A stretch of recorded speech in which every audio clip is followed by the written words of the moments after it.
because when I first started making money and it was, my salary or my earnings were published all over the place. I mean, the first year I was like, really? Did I make that much money? Oh my God. It was very difficult for me to figure out where my boundaries were because I'd grown up poor and didn't have anything.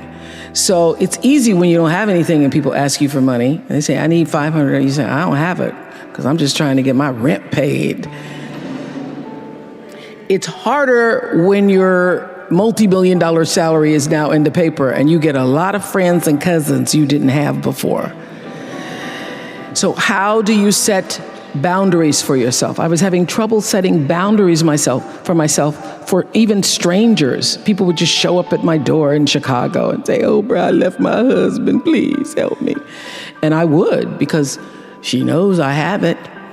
So don't try that now though, okay? Don't try that now, I figured it out. So what I learned is that the reason why people keep showing up is because my intention is to make them think that I'm such a nice person that you can ask me for anything, you can get me to do anything, I'm gonna say yes, I'm gonna say yes. So when Stevie called me this time, I thought I'd try out my first no on Stevie. Let's start big. He wanted me to donate some money to a charity, and I didn't want to donate to the charity because I have my own charities and I care about a lot of people, but the problem is when you have money, everybody thinks you just want to give to everything. So every letter I ever get starts with, we know you love the children. Yes, I do love the children, but somebody else is going to have to help the children. So I said to Stevie, no. And as a person who has that disease to please, I was waiting for him then to say, I will never speak to you again. I will never call you. I will never sing a song for you. And he didn't. He just said, okay. Okay? Okay, it's okay? He said, okay, check you later. And what I learned from that is, many times you will have angst and worry about things and put yourself in a state, like someone said this morning because their phone went off, they were mortified over a phone, I said, really? You will put yourself in a state when the other person really isn't even thinking about you. So learning that I could specifically determine for myself what the boundaries were for me, what I wanted to do, give my money, give my time, give of my service to who I wanted to give it to when I did, that I get to make that decision. And just because you get 100 requests a week doesn't mean you have to try to fulfill all of that. Just because you have all of these demands on your time and on you doesn't mean that you have to say yes. You get to decide because you're the master of your fate. The captain of your soul, as William Ernest Henley said in Invictus.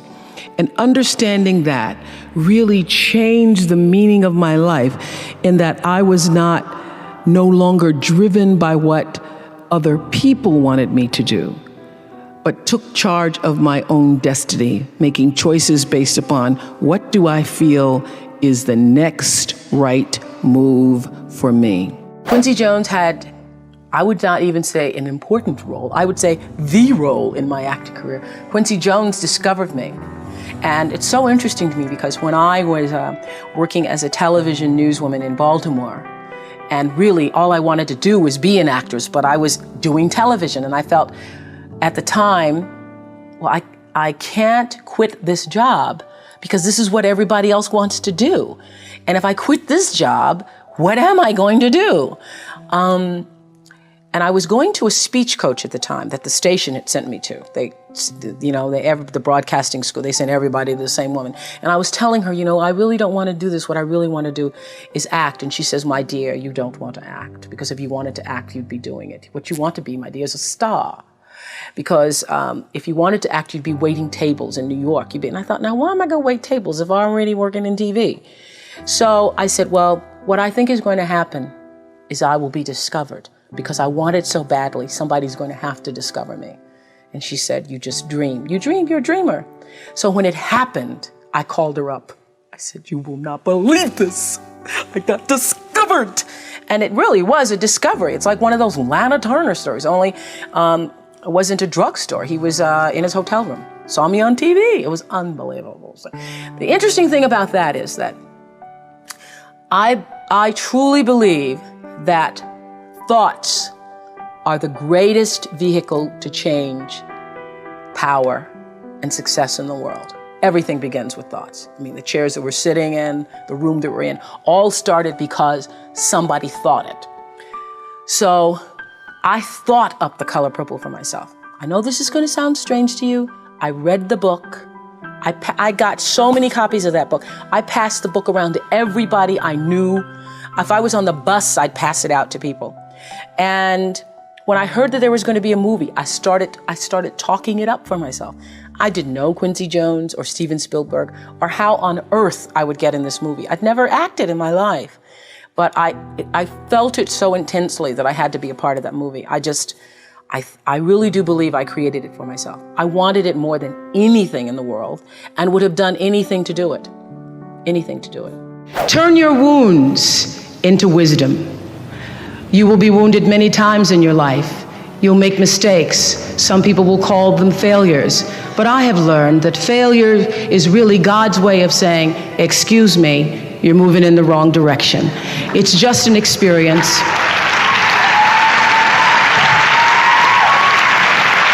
Just an experience. Just an experience. I remember being taken off the air in Baltimore, being told that I was no longer being fit for television and that I could not anchor the news because I used to go out on the stories. And my own truth was, even though I'm not a weeper, I would cry for the people in the stories, and which really wasn't very effective as a news reporter, to be covering a fire and crying because the people lost their house.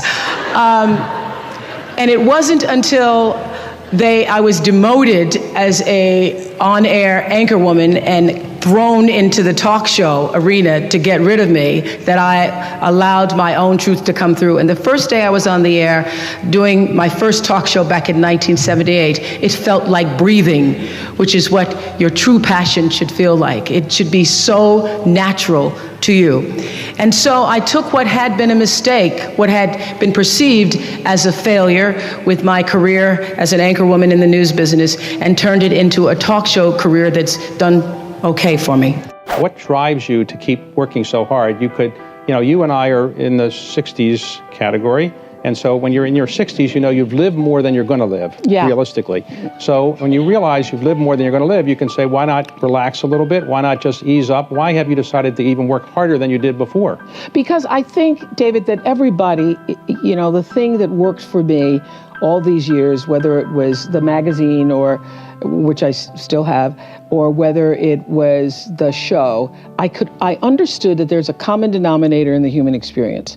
And I want the same thing you want, which is the same thing you want and you want. What we all want is to be able to live out the truest, highest expression of ourselves as a human being.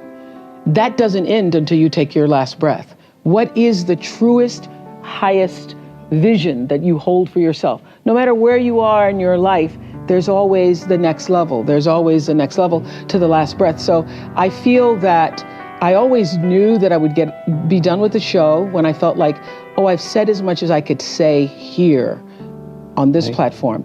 And then how will I be used? If there were a theme song to my life, Amazing Grace would be one of them, and Keep on Using Me Till You Use Me Up would be another one. You know that Bill Withers song? Yes. So I feel that until you have used your value as a human being, you're not done. When I first started as a broadcaster, I was 19, very insecure, thrown into television, pretending to be Barbara Walters, looking nothing like her, and still going to college. So I do all my classes in the morning from 8 to 1, and then the afternoon I work from 2 to 10 and did the 6 o'clock news. And would stay up and study and all that stuff, until 1, 2, or 3 o'clock in the morning, and then just start the routine all over again. And my classmates were so jealous of me that I remember taking my little $115 paycheck, and at the time I thought it was really a lot, but taking $115 and trying to appease them. I would anytime anybody needed money, I was always offering, oh, you need $10, or taking them out for pizza, ordering pizza for the class and things like that. That whole disease to please, that's where it was the worst for me, I think, because I wanted to be accepted by them and could not be, because first of all, I didn't have the time. They wanted me to pledge, and I didn't have the time to pledge. I didn't have the time to be a part of all the other college activities or a part of that whole lifestyle. And it was very difficult for me socially, really one of the worst times of my life, because I was trying to fit in school and be a part of that culture, but also trying to build a career in television.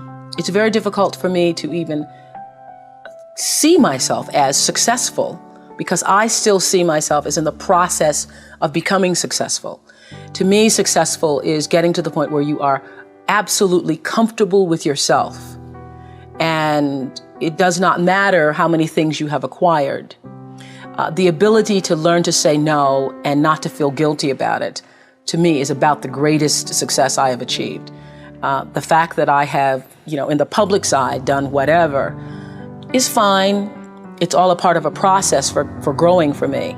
But to me, to have the kind of internal strength and internal courage it takes to say, no, I will not let you treat me this way, is what success is all about. It's the same thing that prevents you from being abused as a child, that prevents you from being abused as an adult, that allows you to build success for yourself. I will not be treated this way. I demand only the best for myself.